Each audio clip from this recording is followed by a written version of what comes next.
It was 10 o'clock in the morning, the sky was a bruised purple color, and I was standing ankle-deep in freezing mud. My name is Sloan. I am 29 years old, and technically, I am the lead architect on the massive glass structure rising out of the earth behind me.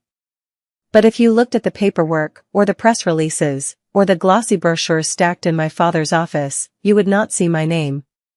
You would see Harrison V., the visionary. You would see Preston V., the project lead. Me? I was just the ghost in the machine. I was the one who woke up at 4 in the morning to check the soil density reports. I was the one who argued with the steel contractors about load-bearing beams. And right now, I was the one standing in a trench with a shovel because my brother, the golden child, had forgotten to order the secondary drainage pipes. Ben, I said, wiping a streak of clay across my forehead. Hand me the site level. The grade is off by 2 inches here. If we don't fix this before the storm hits tonight, the entire north atrium is going to flood. Ben was our intern. He was 22, skinny, and looked like he was constantly expecting someone to hit him. He scrambled over the pile of dirt, clutching the laser level like it was a holy relic. Sloan, Ben whispered, glancing toward the main gate. Are you sure we should be doing this? Preston signed off on the current grade. If Harrison finds out we changed the specs without a meeting. If we don't change the specs, Ben, the VIPs at the gala tonight are going to be swimming in mud soup, I snapped, jamming the shovel back into the wet earth. Preston signed off on it because Preston thinks gravity is a suggestion, not a law of physics. Now help me dig. We worked in silence for 20 minutes. My arms burned. My boots were heavy lead weights. I could feel the blister on my heel popping, but I didn't stop. This garden was my life. I had designed every curve of the glass, every placement of the ferns, every hidden irrigation line. It was the only thing I had that felt truly mine, even if the world thought it belonged to my father. Sloan. The voice cracked through the air like a whip. I froze. I knew that tone. It was the tone of a man who was used to being obeyed before he even finished his sentence. I looked up. A black Mercedes G-Wagon had pulled up onto the gravel path. My father, Harrison, stepped out. He looked impeccable. A navy Italian suit, polished Oxfords, and hair that looked like it had been sculpted from silver wire. He was holding a pair of sunglasses, and he was staring at me with a look of pure, unadulterated disgust. Next to him stood a photographer from the City Gazette, holding a camera with a massive lens. Dad, I panted, leaning on the shovel. I'm just fixing the drainage. The grade was, Harrison walked over to the edge of the trench. He didn't look at the work. He looked at my shirt, which was stained with sweat and dirt. He looked at my messy hair. He looked at the mud on my hands. Get out of that hole, he hissed, his voice low enough that the photographer couldn't hear, but sharp enough to cut glass. I'm almost done, I argued. If I stop now, I said get out. Harrison barked. He turned to the photographer and flashed a dazzling, $1,000,000 smile. Sorry about that, Jim. We have some labor issues. Hard to find good help these days. Why don't you set up over by the fountain? The light is better. As the photographer walked away, Harrison's smile vanished. He turned back to me, his eyes cold and dead. You look like a pig, Sloan, he said. We have press here. We have donors arriving in 8 hours. And you are rolling around in the mud like a child. I am saving your project, I said, my voice shaking with frustration. Preston messed up the elevation. If I hadn't caught it, Preston is the project lead, Harrison interrupted, stepping closer. I could smell his expensive cologne. It smelled like cedar and intimidation. Preston knows what he is doing. You are just the assistant. You are here to take notes and fetch coffee, not to dig ditches. You are embarrassing me. Again. He pointed a manicured finger at the parking lot. Go home. Shower. Scrub that filth off yourself. And for God's sake, put on some makeup. You look pale. If you show up to my gala looking like this, don't bother showing up at all. He turned his back on me. He walked over to Ben, snatched the blueprints from the intern's hands, and posed next to the fountain, pointing at a structure he didn't build, smiling for a camera that wasn't focused on the truth. I climbed out of the trench. My legs felt weak. I looked at Ben. He looked down at his shoes, unable to meet my eyes. I'm sorry, Sloan, Ben mouthed. I didn't say anything. I just walked to my truck, threw the shovel in the back with a deafening clang, and drove away. I wanted to scream. I wanted to drive the truck right through the glass wall of the atrium. But I didn't. I did what I always did. I swallowed the rage, and I went home to get ready for the show. My apartment was quiet. It was the only place in the world where I felt safe, even though Harrison technically owned the building. I stood in the shower for 40 minutes, scrubbing my skin until it was red, trying to wash away the feeling of his eyes on me. I stepped out and wrapped a towel around myself. My phone rang on the bathroom counter. The screen flashed, Mother. My stomach tightened. I stared at the phone, debating whether to let it go to voicemail. But I knew the rules. If I didn't answer, she would call Harrison. And if Harrison called, it would be a lecture about respect. I swiped answer. Hello, Mom. Sloan, Deirdre's voice was high-pitched and breathless. She sounded like she was already 3 glasses of Chardonnay deep. Tell me you aren't wearing the red dress. No, hello. No, how was your day? No, thank you for fixing the drainage. I'm wearing the blue one, Mom, I said, staring at my reflection in the foggy mirror. The high-neck one. The one you like. Good, she sighed, the relief audible. You know the red one shows your arms. Your eczema is flaring up again, isn't it? I can hear it in your voice. You get stress rashes. It looks unprofessional, Sloan. Nobody wants to shake hands with a rash. I'm fine, Mom, I lied. I looked at the red patch of skin on my elbow. It was angry and itchy. And please, she continued, do something with your hair. Pull it back tight. Your father hates it when it's messy. It makes you look unstable. Unstable. That was their favorite word for me. If I cried, I was unstable. If I raised my voice, I was unstable. If I pointed out that Preston had embezzled $10,000 from the petty cash fund last year, I was paranoid and unstable. I'll pull it back, I said. We need tonight to be perfect, Sloan, Deirdre said, her voice dropping to a whisper. The audit is coming up next week. The donors need to be happy. Your father is, he's on edge. Just smile, nod, and don't talk about the technical stuff. It bores the wives. I designed the technical stuff, Mom, I said softly. Preston designed it, honey, she corrected me automatically, like a reflex. You helped. Don't start with your stories. It upsets your father. She hung up. I put the phone down. My hand was shaking. I opened the medicine cabinet and took out a small orange bottle. Beta blockers. My doctor gave them to me for situational anxiety. The situation was my family. I swallowed 2 pills without water. I walked into the bedroom and put on the blue dress. It was silk, expensive and modest. It covered me from my neck to my knees. I looked like a nun. I looked like a good daughter. I pulled my hair back into a tight bun, securing it with pins until my scalp ached. I applied foundation, concealer, blush, and lipstick. Layer by layer, I painted on the mask. I looked at myself in the mirror. The woman staring back at me didn't look like an architect. She looked like a porcelain doll.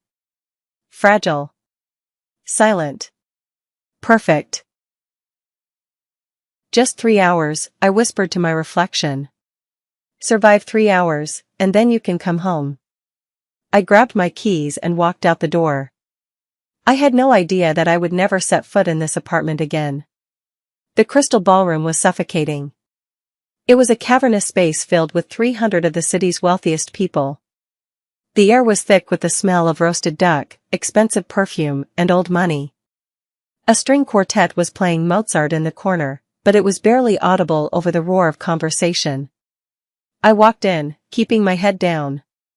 I felt like an imposter in my own life. These were the people who would walk through the garden I built, admire the fountains I engineered, and never know my name. I made my way to the bar and ordered a sparkling water with a twist of lime. I held the glass like a shield. "Sloane. There you are." I turned. It was Mr. Sterling.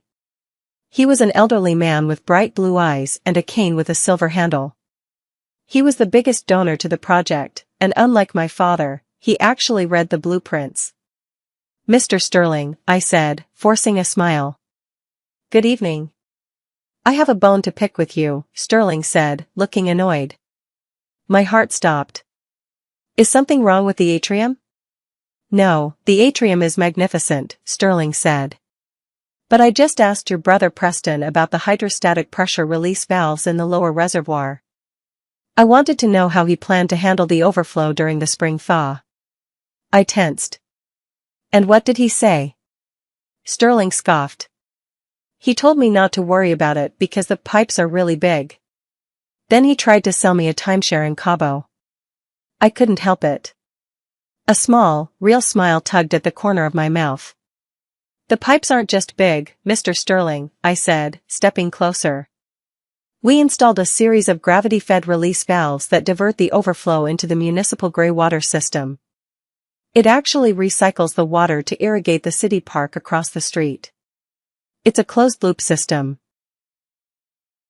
Sterling's face lit up. "Recycles it? To the park? That is brilliant. Absolutely brilliant." He clapped a hand on my shoulder. "You know, Sloane, your father talks about Preston like he's the second coming of Frank Lloyd Wright, but I have a suspicion that the real brains of this operation are standing right here in this blue dress." For the first time all day, the knot in my chest loosened.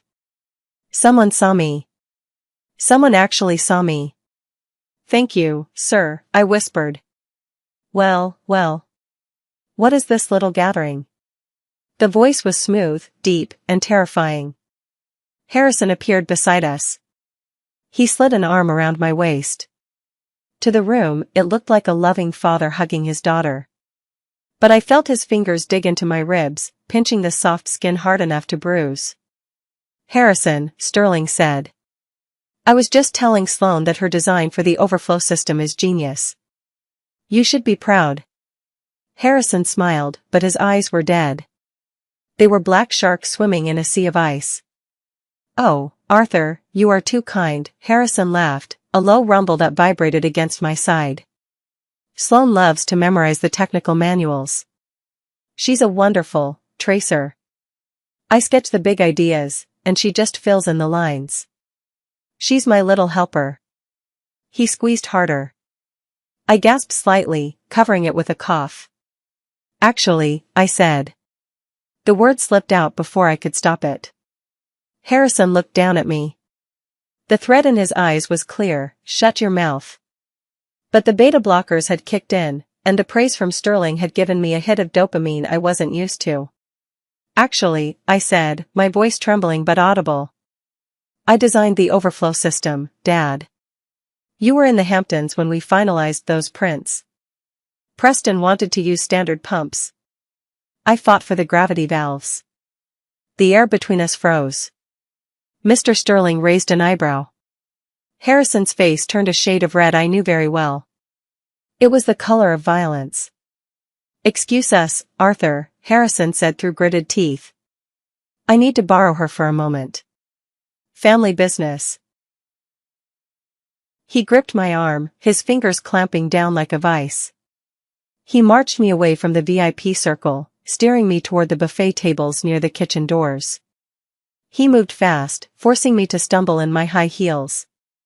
"What do you think you are doing?" he whispered, his voice shaking with rage. "Undermining your brother? Trying to look smart in front of my donors?" He asked a question Preston couldn't answer. I whispered back, trying to pry his fingers off my arm. I was saving the conversation. You should be thanking me. Thanking you? Harrison sneered. You are desperate for attention, aren't you? It's pathetic. You stand there, looking like a sad little puppy, begging for scraps. You are nothing, Sloane. You are a tracer. A secretary with a fancy title I gave you out of pity. I did the work. I said, my voice rising. I built this place. You built nothing, he snapped. He shoved me. It wasn't a hard shove, but I was off balance, and the marble floor was slippery. I stumbled backward. My hip checked a waiter who was passing by with a tray full of champagne flutes. Crash. The sound was explosive. 20 crystal glasses shattered on the hard floor. Champagne sprayed everywhere, soaking the hem of my blue dress and splashing onto Harrison's polished shoes. The music stopped. The chatter died. 300 heads turned to look at us. I stood there, frozen, champagne dripping from my skirt. I looked at the waiter, who was on his knees picking up glass. I looked at Harrison. This was it. The moment. He could have laughed. He could have helped me up. He could have been a father. But Harrison looked at the crowd. He saw their eyes on him. He saw a stain on his perfect night. And he decided to cut the cancer out. He stepped back from me, wiping his jacket with a look of utter revulsion. He pointed a shaking finger at my face. You are a disgrace. His voice boomed through the silent ballroom. It echoed off the vaulted ceiling. I bring you here, to the most important night of my career, and this is how you repay me? Drunk? Again?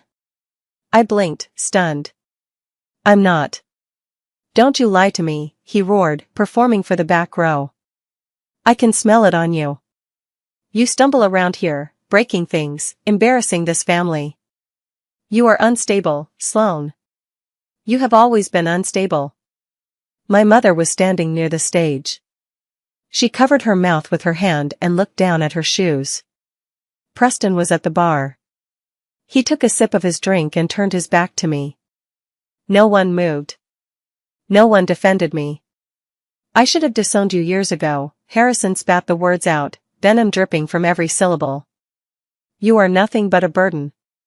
You will never amount to anything but a pathetic, jealous failure. The silence that followed was heavy. It pressed against my eardrums. Something inside me snapped. But it wasn't a loud snap. It was the quiet click of a lock finally opening. I looked at him. I saw the sweat on his upper lip. I saw the fear behind his rage. He was terrified that they would see he was a fraud. I straightened my back. I smoothed the front of my wet dress. I looked him dead in the eye. And I smiled. A soft, ghost of a smile. Maybe you're right, I said. My voice was calm, contrasting his hysteria. I am a disgrace. I'm a disgrace for staying this long and letting you treat me like this. I didn't wait for his response. I turned around. I walked past the shattered glass. I walked past Mr. Sterling, who looked horrified. I walked past my mother, who wouldn't meet my eyes. I pushed open the heavy double doors and stepped out into the night. I didn't run. I walked. I got into my car, started the engine, and drove away. I thought the worst was over. I thought the yelling was the climax. I was wrong. The nightmare had just begun. I was on the interstate, driving 80 miles an hour, and I couldn't feel my hands. The adrenaline dump was making my vision tunnel. The highway lights blurred into long streaks of orange and red. I turned off the radio. I needed silence. I needed to process the fact that my father had just publicly executed my character in front of the entire city. Drunk. He called me drunk. I hadn't touched alcohol in 3 years, a fact he knew, a fact he used to taunt me with. My phone, sitting on the passenger seat, buzzed. I ignored it. It buzzed again. And again. A long, continuous vibration that rattled against the leather seat. I glanced over. The name on the screen wasn't Mom or Dad. It was Preston. I felt a flash of anger. Now the golden boy wants to talk? Now that I'm gone? I reached over and flipped the phone face up. The text message on the lock screen made my blood turn to ice. Preston, do not go home. Run. Police. I frowned, my brain struggling to comprehend the words. Run? Police? I tapped the screen. Another message popped up. Preston, he's telling them you stole the money. He's telling them you're having a psychotic break. He called 911. They are coming to your apartment. Run. I slammed on the brakes, swerving onto the shoulder of the highway. Gravel crunched loudly under my tires. A semi-truck blared its horn as it flew past me, shaking the entire car. I dialed Preston. He answered on the first ring. Where are you? He hissed. I could hear background noise, people talking, clinking glasses. He was still at the party. I'm on I-90, I said, my voice trembling. Preston, what are you talking about? What money? The charity fund, Preston whispered urgently. After you left, Dad went straight to the board members and the police officer providing security. He told them he discovered a discrepancy during the audit this morning. $50,000, Sloan. He said you transferred $50,000 out of the foundation account into your personal crypto wallet and that when he confronted you about it tonight, you snapped. That's a lie. I screamed at the windshield. I don't even have access to those accounts anymore. He revoked my admin rights last week. It doesn't matter, Preston said, his voice shaking. He has printouts, Sloan. He has fake bank statements. He was prepared. He's telling them you're dangerous, that you threatened to burn the venue down. He's trying to get you on a $5,150 hold. An involuntary psychiatric commitment. The world tilted on its axis. This wasn't just a temper tantrum. This was a tactical strike. If I was committed to a psych ward, anything I said about the garden design, or his abuse, would be dismissed as the ramblings of a crazy woman. And the theft charge? That would ensure I never worked as an architect again. Why are you telling me this? I asked, tears finally spilling over. You never helped me. Because he's smiling, Preston said, and his voice sounded sick. He's drinking scotch and smiling like he just won the lottery. It's evil, Sloan. Just run. Don't go to your apartment. Suddenly, the dashboard screen of my car flickered. It was a brand new silver sedan, a company car registered in Harrison's name. The navigation map disappeared. A red warning box appeared. Remote diagnostics active. Location shared with owner. Oh my God, I whispered. What? Preston asked. The car, I said. He's tracking the car. Preston, he knows exactly where I am. I looked in the rearview mirror.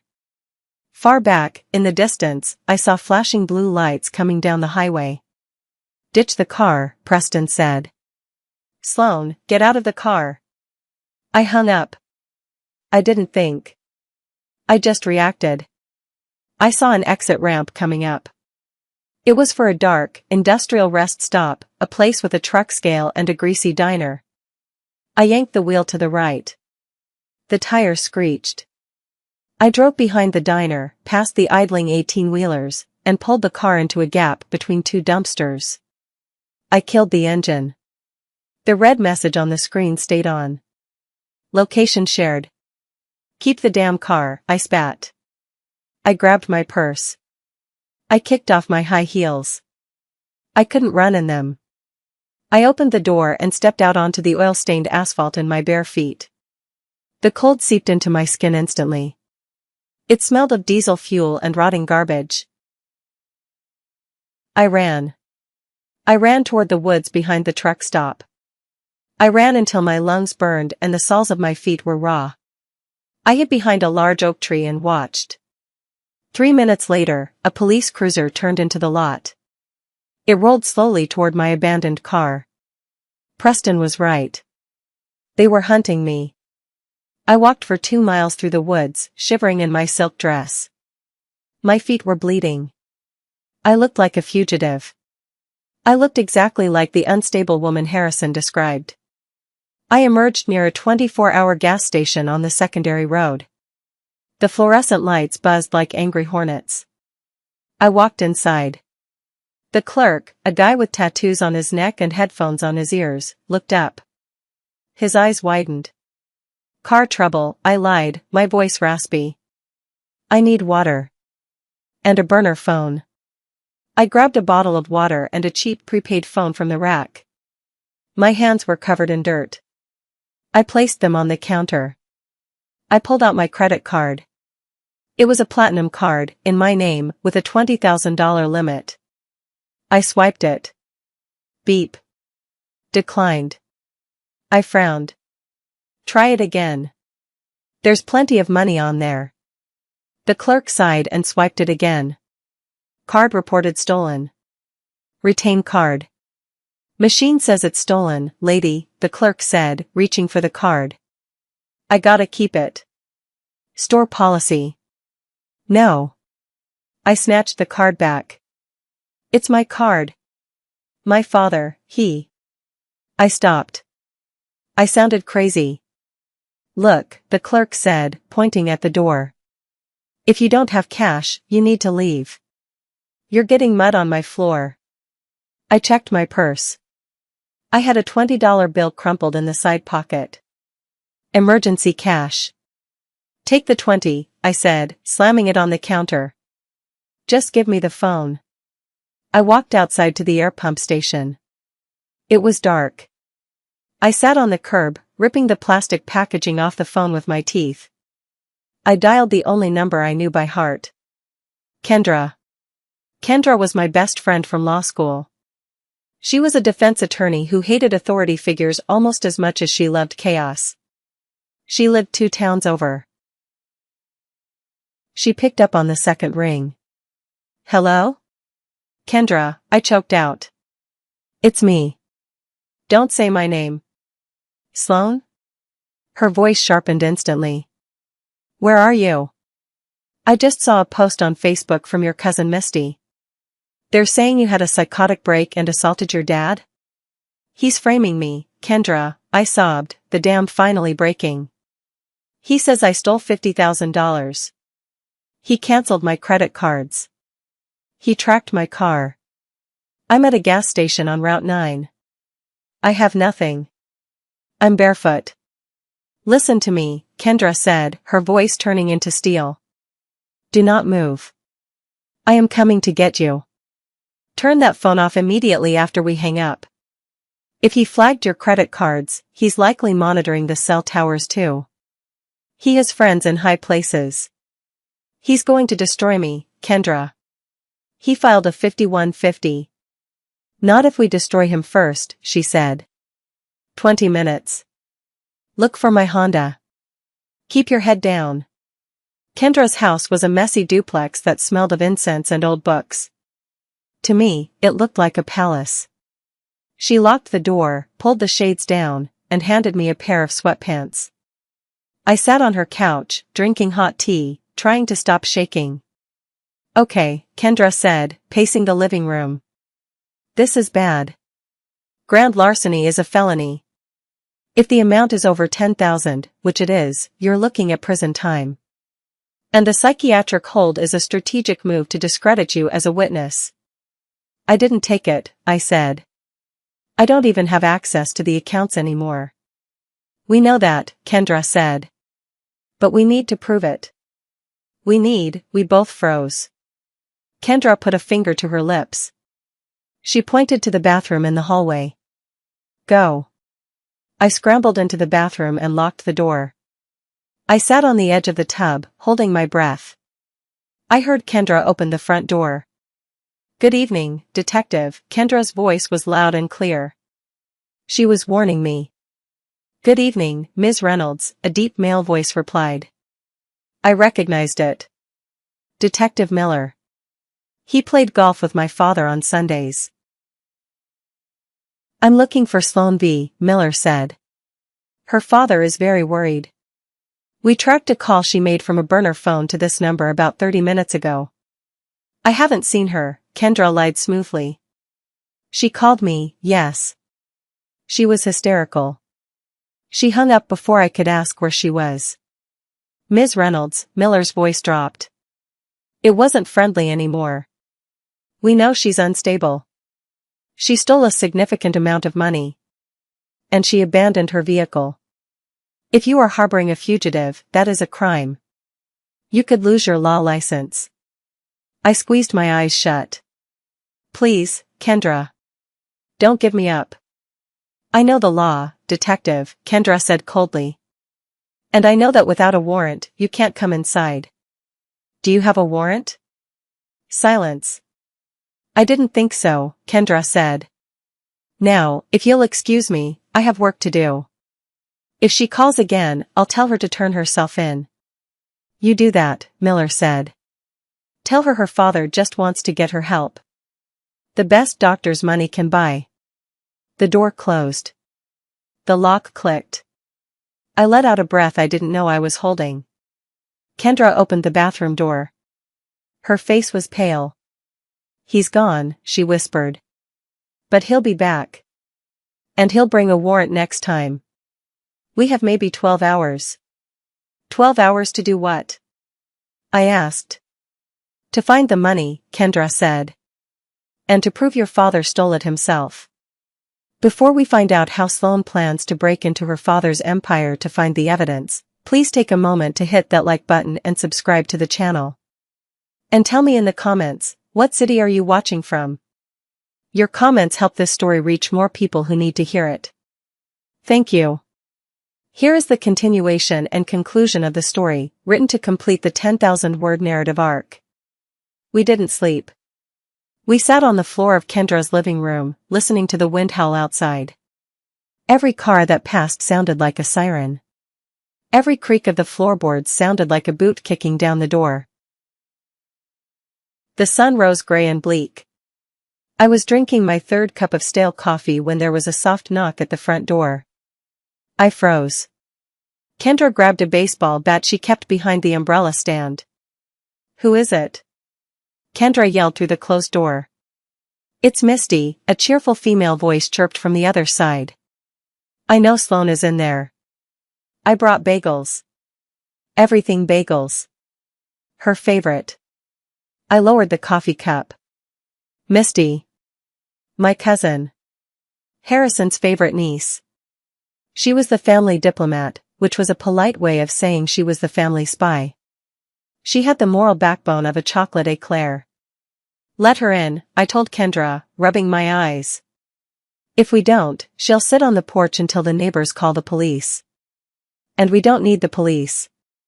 Kendra unlocked the deadbolt. Misty walked in, looking woefully out of place in her Burberry raincoat and pristine white sneakers. She held a box from a high-end bakery like a peace offering. She looked at me, disheveled, wearing Kendra's oversized sweatpants, dark circles under my eyes, and gave me a pitying smile that made my skin crawl. Oh, Sloan, Misty sighed, placing the box on the coffee table. Look at you. You look terrible. Harrison was right to be worried. Cut the crap, Misty, I said, leaning against the wall to keep my balance. How did you find me? I saw a photo of Kendra's cat on your Facebook from 5 years ago, Misty said, opening the box to reveal a dozen fresh bagels. I have an excellent memory for details. You know that. Harrison is devastated, you know. He hasn't slept. He hasn't slept because he's busy shredding documents, I said. Misty ignored that. She pulled a manila folder out of her designer purse. He wants to help you, Sloan. He knows you're unwell. He spoke to Detective Miller. He convinced them not to issue an arrest warrant just yet. He wants to handle this as a private family matter. To protect your reputation. She slid a document across the table toward me. Just sign this, she said sweetly. It's a standard admission form. It says you took a loan from the charity for urgent medical reasons, specifically, substance abuse rehab. If you sign it, he pays the money back himself, the criminal charges vanish, and you go to a lovely wellness center in Arizona for 6 months. Horse therapy, yoga, the works. I looked at the paper. The header read, Confession of Misappropriation of Funds Due to Chemical Dependency. It was a trap. A beautiful, legal trap. If I signed this, I would legally be admitting to theft and drug addiction. I would never work as an architect again. No firm would hire a liability like that. Harrison would own me. I would be the crazy daughter in the asylum while he played the saint who saved her. And if I don't sign? I asked, looking up at her. Misty's smile didn't waver, but her eyes went cold. They were Harrison's eyes. Then he files the police report officially at noon today, she said, checking her watch. And since you fled the scene and abandoned your car, you'll be considered a flight risk. You'll be denied bail. You'll go to county jail, Sloan. Have you ever been to county? It's cold. And they definitely don't have everything bagels. I looked at her. I remembered all the times I helped her with her math homework. All the times I covered for her when she snuck out to see her boyfriend. You know he's lying, I said softly. You know I didn't take that money. You know I've been sober for 3 years. Misty shrugged, picking a piece of lint off her coat. It doesn't matter what I know, Sloan. It matters who pays my rent. Uncle Harrison is very generous to people who are loyal. You should try it sometime. Kendra stepped forward. She snatched the paper from the table. She ripped it in half. Then she ripped it again, letting the pieces flutter to the floor. Get out, Kendra growled. Misty stood up, smoothing her coat. She looked at me with genuine disdain. He's going to bury you, Sloan. You are nobody without him. You're just a tracer. She walked out, slamming the door behind her. I stared at the wood grain of the door. She's right. He files at noon. We have 3 hours. My burner phone buzzed. I snatched it up, hoping it was Preston with a change of heart. It wasn't. It was an unknown number. I opened the message. It was a photo. The photo was dark, grainy, taken in low light. It showed a set of industrial pumps, the main drainage pumps for the botanical garden. The control panel was open. The wires were cut. Below the photo was a text, unknown. Harrison ordered the crew to cut the main sump pumps an hour ago. He told them it was to save power for the gala cleanup. But there is a storm coming tonight, Sloan. A massive one. If those pumps don't run, the atrium floods. The foundation cracks. He's going to destroy the garden. I dropped the phone. What is it? Kendra asked. He's sabotaging it, I whispered, horror washing over me. He's going to flood the garden. He'll blame it on my design. He'll say I was incompetent, that I didn't engineer the drainage correctly. He collects the insurance money for the water damage, and he destroys my professional reputation in one stroke. It covers the theft and ruins me as an architect. He would destroy his own legacy just to hurt you? Kendra asked. He doesn't care about the legacy, I said, grabbing my shoes. He cares about the money. And the control. Where are you going? I have to fix it, I said. The storm is hitting in 2 hours. If that water rises, the glass walls will buckle. Sloan, you can't go back there, Kendra argued, blocking my path. The police are looking for you. The site will be guarded. I know the site better than anyone, I said. I know where the blind spots are in the fence. I built the damn fence. I borrowed Kendra's dark hoodie and a pair of old boots. I took her car, parking it a mile away from the construction site. The sky was black. The rain had already started, cold stinging drops that soaked me to the bone within minutes. I moved through the woods that bordered the north side of the property. I found the gap in the chain-link fence that the contractors used as a shortcut. I squeezed through, scraping my arm on the metal. The garden was eerie in the dark. The glass dome loomed above me like a giant, sleeping eye. I crept toward the pump house. I could see a flashlight beam near the main gate, the night watchman. I waited until he turned the corner, then I sprinted across the mud. I slipped inside the pump house. It smelled of ozone and damp concrete. Ben was right. The wires to the main breaker were slashed. Harrison hadn't just turned them off, he had vandalized them. I didn't have tools. I didn't have new wire. But I was an architect. I knew how things worked. I found the emergency override panel. It was a manual system I had insisted on installing, despite Preston arguing it was redundant. I grabbed the heavy iron wheel of the manual valve. It was rusted tight. Come on, I gritted my teeth. I threw my entire weight against the wheel. It groaned. I pushed harder, my feet slipping on the wet floor. I thought about Harrison's smile. I thought about the disgrace speech. With a scream of effort, the wheel turned. Clang. Water rushed through the pipes. The pressure gauge stabilized. The manual bypass was open. The garden would drain. I slumped against the wall, panting. I pulled a length of blue marking tape from my pocket, my signature color on the site. I tied a specific knot around the valve handle. A ghost knot. A complex sailor's knot I taught Ben. When Ben saw this tomorrow, he would know. He would know I was here. He would know I saved it. I slipped back out into the rain, invisible again. Back at Kendra's, we were shivering and exhausted, but we were working. Okay, Kendra said, pointing at her laptop screen. We have the motive. He needs the insurance money because he's broke. But why is he broke? He's Harrison B. He has millions. He gambles, I said. I found a receipt in his car once for a betting website. He played it off as market speculation. We need to link the missing $50,000 to a gambling debt, Kendra said. We have the bank transfer receipt that Preston sent you. It went to Blue Horizon Consulting. Kendra typed furiously. Blue Horizon is a shell company registered in the Cayman Islands. The privacy laws there are ironclad. We can't see who owns it. It's Preston, I said. Preston called me last night. He was drunk. He admitted Harrison made him sign the incorporation papers years ago. We need proof, Kendra said.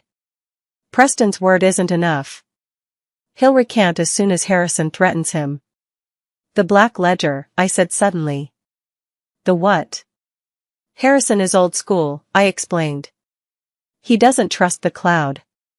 He keeps a physical notebook. A small black moleskine. He writes down every password, every offshore account code, every bribe he pays to the city inspectors. He keeps it in his office safe. If we get that ledger, Kendra said, her eyes widening, we get everything. The gambling sites, the Blue Horizon codes, the proof that he controls the money, not you. But the office is a fortress, I said. Biometric locks. Security guards in the lobby. My burner phone buzzed. It was Ben. Ben, the pumps are running. I saw the blue tape. Thank you, Sloan. I texted back, Ben, is Harrison in the office tomorrow? Ben, yes. He has a meeting with the auditors at 10 a.m. He brought his briefcase. The black notebook is on his desk right now. But he locks the door whenever he leaves the room. The notebook is there, I told Kendra. Tomorrow morning. But we can't get in. Kendra smiled, a dangerous, shark-like smile. We don't need to break in, Sloan. We just need to trigger the safety protocols. What do you mean? Commercial buildings have magnetic locks, Kendra explained. By law, if the fire alarm is triggered, all magnetic locks must disengage to allow emergency egress. It's a safety code. I stared at her. You want me to commit arson? No, Kendra said. I want Ben to vape. I called Ben at 7 the next morning. He answered on the first ring, sounding terrified. Ben, I said. I need you to be brave one more time. Sloan, the police were here yesterday, Ben whispered. They took your computer.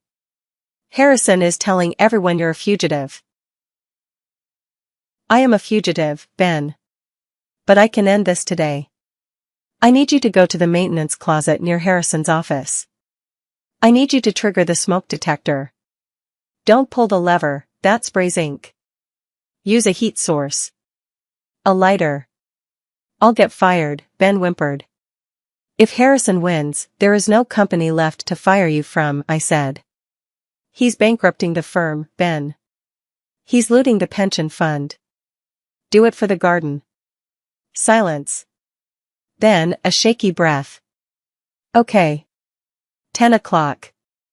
At 9:58 a.m., Kendra and I were parked 2 blocks away from the office tower, listening to a police scanner app on her phone. Fire department dispatched, the dispatcher's voice crackled. Commercial alarm. Sector 4. He did it, I whispered. Inside the building, chaos was erupting. Ben told us later what happened. He held a lighter under the sensor in the closet. The alarm shrieked. The strobes flashed. Emergency. Please evacuate. The magnetic lock on Harrison's office door clicked open. Harrison was in the hallway, yelling at his secretary to grab the files. In the confusion of people rushing toward the stairs, Ben slipped into Harrison's office. He ran to the desk. The briefcase was there. Ben opened it. The combination was 1-9-8-0. My birth year. Harrison was too lazy to change it. Ben found the black moleskine. He flipped to the back pages. There it was. In Harrison's jagged handwriting. Blue Horizon ACCT number 88492. Login, H_visionary. Password, Legacy Builder 1. And right below it, a log of transfers. October 22nd, $50,000 IN from charity fund.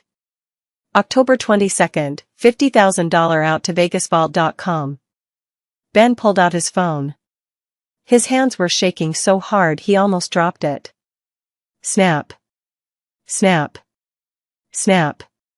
He took 10 high-resolution photos. He closed the book. He locked the briefcase. He slipped out of the office and joined the crowd of employees filing down the stairs, just another face in the evacuation. 2 minutes later, my phone dinged. I looked at the photos. They were clear. They were damning. We got him, I said, tears pricking my eyes. We actually got him. The board of directors meeting was rescheduled for 1 p.m. after the false alarm was cleared. Harrison sat at the head of the long mahogany table. He looked somber, wearing a black suit as if he were attending a funeral. Gentlemen, Harrison said, his voice thick with fake emotion. It breaks a father's heart to do this. But my daughter, she is sick. She is stolen from the very charity we built. I have no choice but to ask for her immediate termination and to press full charges. He opened a folder. Here are the bank records showing the transfer to her private wallet. The double doors at the back of the room slammed open. Objection, a voice rang out. It wasn't me. It was Aunt Loretta. She marched into the room wearing muddy boots and a flannel shirt, looking like she just walked off her ranch in Montana. Loretta? Harrison stood up, confused. What are you doing here? This is a closed meeting. I own 5% of this company, Harrison, Loretta said, slamming her shareholder ID on the table. And I have a motion to present. Security. Harrison yelled. Sit down, Harrison. Mr. Sterling barked from the other end of the table. Let her speak. Loretta pulled out a laptop. She plugged it into the HDMI cable on the table. I yield the floor, Loretta said, to the accused. My face appeared on the giant projector screen via Zoom.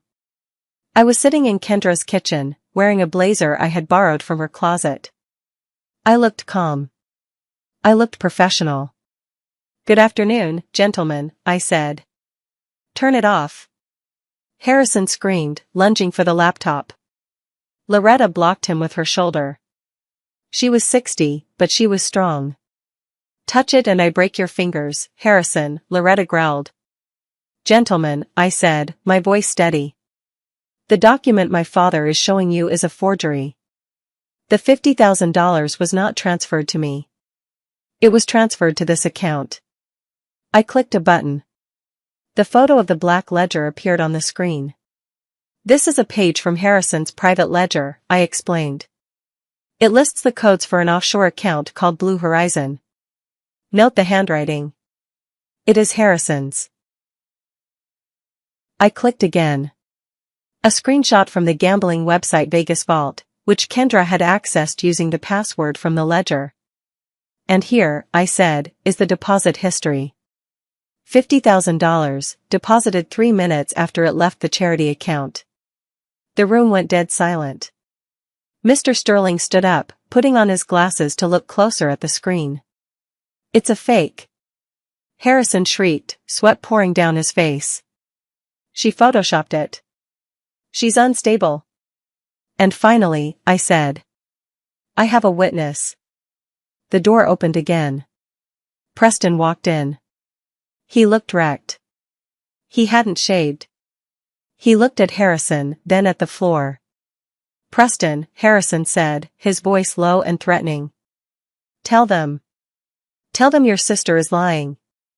Preston took a deep breath. He looked at me on the screen. "No, Dad," Preston said softly. "I'm done." He turned to the board. "My father forced me to sign the incorporation papers for Blue Horizon. He told me it was for tax optimization. But he uses it to hide his gambling debts. He threatened to ruin my career if I told anyone." Harrison stared at his son. His golden boy. The betrayal broke something in his face. The mask didn't just crack, it shattered. "You ungrateful little brat." Harrison screamed, lunging across the table at Preston. 2 security guards tackled him. Harrison V., the civic pillar, was pinned to the boardroom table, screaming obscenities. "Harrison," Mr. Sterling said, his voice cold as ice. "You are relieved of your duties, effective immediately. We will be contacting the district attorney." Harrison looked at the camera. He looked at me. "I made you," he screamed, spit flying from his mouth. "You are nothing without me. You are a disgrace." I leaned into the microphone. "No, Dad," I said. "I'm the architect. And I just redesigned your reality." I ended the call. I didn't watch the arrest. I heard about it on the radio while I was sitting in Kendra's garden. Harrison was charged with embezzlement, fraud, and filing a false police report. Because of the amount of money involved, over $2 million over 10 years, he was looking at serious prison time. My phone rang that evening. It was my mother. I answered, thinking maybe, just maybe, she would apologize. "How could you?" she sobbed into the phone. "You humiliated him. You destroyed our family. How are we going to pay the legal bills? The club membership is revoked. Everyone is laughing at us." I listened to her cry about her reputation. She didn't ask how I was. She didn't ask if I was okay after being hunted by the police. "He stole $2 million, Mom," I said. "He tried to send me to prison. He sabotaged the garden." "He is your father," she screamed. "Family sticks together. You should have taken the blame. You are young. You would have bounced back." The words hung in the air. You should have taken the blame. That was it. The final truth. She was willing to sacrifice me to keep her comfortable life. "I'm hanging up now, Mom," I said. "If you hang up, don't you dare come back," she threatened. "You are dead to us." "I was dead to you the moment I started telling the truth," I said. I pressed end call. Then I blocked the number. It hurt. It hurt like amputating a limb without anesthesia. But as I sat there in the quiet of the evening, I realized the pain wasn't from the loss. It was from the phantom weight of carrying them for so long. 1 year later. I was standing in a greenhouse, smelling the scent of damp earth and blooming jasmine. I was wearing jeans and a t-shirt. My hands were dirty. Sloan? I turned. Mr. Sterling was standing there. He looked older, frilier, but his eyes were bright. Mr. Sterling, I wiped my hands on a rag. If you're looking for the orchids, they're in aisle 4. I'm not looking for orchids, Sterling said. I'm looking for an architect. I don't do that anymore, I said. I run a nursery now. It's quiet. The city is building a new library, Sterling said. They want a rooftop garden. Sustainable. Gravity-fed irrigation. I told them I know the only person in the state who can build it. My name is Mud, Mr. Sterling, I said. My father is in federal prison. Your father is a criminal, Sterling corrected. You are the woman who saved the botanical garden. I checked the logs, Sloan. I saw the manual override on the pumps the night of the storm. I saw the ghost knot you tied. He smiled. I don't hire names, Sloan. I hire talent. And you have more talent in your pinky finger than your father had in his whole body. He held out a roll of blueprints. Will you take the job? I looked at the blueprints. I felt that old spark in my chest. The desire to create. To build. Not for credit, not for approval, but because it was who I was. I took the plans. Yes, I said. I'll take it. I stood on the roof of the new library, looking out over the city skyline. The wind whipped my hair, but I didn't pin it back. I let it be messy. Harrison was serving 5 years. Preston was in therapy in California, learning how to be a person instead of a prop. My mother was alone in a condo, bitter and silent. My father once told me I was a disgrace. He told me I would never amount to anything. He was wrong. I wasn't a disgrace. I was the structural integrity that kept the family standing, and when I walked away, it collapsed. I looked down at the garden I had built. It was wild, and green, and alive. I smiled. I amounted to myself, I whispered to the wind. And that was enough. Did I go too far by exposing his lies to the board and ruining his reputation, or was it the only way to finally break free from his control? Would you have run, or would you have stayed to fight him right there at the party? Thank you for listening to my story. It wasn't easy to relive, but I hope it gives someone out there the courage to walk away from toxicity. If you enjoyed this story, please hit that like button and subscribe to the channel. Let me know your thoughts in the comments below. I read every single one of them.